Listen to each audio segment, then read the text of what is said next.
Magandang umaga mga igan, umigit kumulang naman 100 pamilya na walang po ng tirahan sa sunog sa Bacoor, Cavite. Dahil malakas ang hangin at gawa sa kahoy ang mga bahay, mabilis na kumalat ang apoy. Darito ang unang ronda ni Mav Gonzales.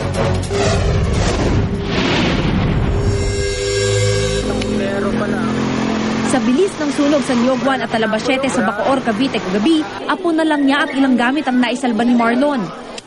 Yun ang paglabas ko, medyo malapit na.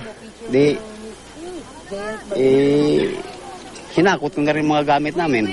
Malaki na rin ang apoy. Kaya sa bakanting lote muna sila nagpalipas ng gabi ng 9 buwang gulang na apo, kasama ang humigit kumulang 100 pamilyang apektado ng sunog. Ang magkakaibigang ito, nauwi sa pagsasalba ng mga gamit ang sanay masayang pagdiriwang ng kaarawan. Nakita lang namin na may nagsisigawan ng sunog, kaya nagsilabasan po kami. Ang isa nilang kaibigan, nagtamo pa ng mga sugat dahil sa pagmamadali. Mabilis daw kumalat ang apoy dahil gawa sa kahoy ang karamihan sa mga bahay. Pasado 11:00 ng gabi nang tuluyang naapula ang sunog. Yan lang yung fire station po natin. So, within less than 1 minute, nandito na po kami.